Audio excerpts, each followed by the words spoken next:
इराकी शहर अरबिल में ड्रोन हमले के बाद लानाज ऑयल रिफाइनरी की सरगर्मियां मुअत्तल हो गईं।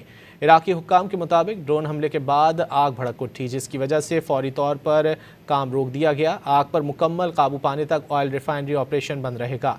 हफ्ते को ड्रोन हमले में लानाज ऑयल रिफाइनरी को निशाना बनाया गया था।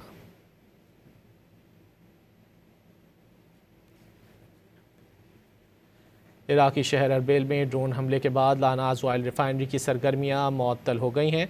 इराकी हुक्काम के मुताबिक ड्रोन हमले के बाद आग भड़क उठी, जिसकी वजह से फौरी तौर पर काम को रोक दिया गया। आग पर मुकम्मल काबू पाने तक ऑयल रिफाइनरी ऑपरेशन बंद रहेगा। हफ्ते को ड्रोन हमले में लानाज ऑयल रिफाइनरी को निशाना बनाया गया था।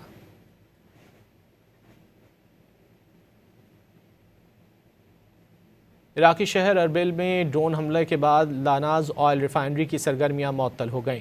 इराकी हुक्काम के मुताबिक ड्रोन हमले के बाद आग भड़क उठी, जिसकी वजह से फौरी तौर पर काम रोक दिया गया। आग पर मुकम्मल काबू पाने तक ऑयल रिफाइनरी ऑपरेशन बंद रहेगा। हफ्ते को ड्रोन हमले में लानाज ऑयल रिफाइनरी को निशाना बनाया गया था।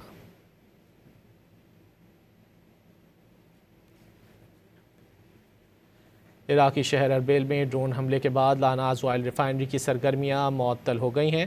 इराकी हुक्काम के मुताबिक ड्रोन हमले के बाद आग भड़क उठी, जिसकी वजह से फौरी तौर पर काम को रोक दिया गया। आग पर मुकम्मल काबू पाने तक ऑयल रिफाइनरी ऑपरेशन बंद रहेगा। हफ्ते को ड्रोन हमले में लानाज ऑयल रिफाइनरी को निशाना बनाया गया था।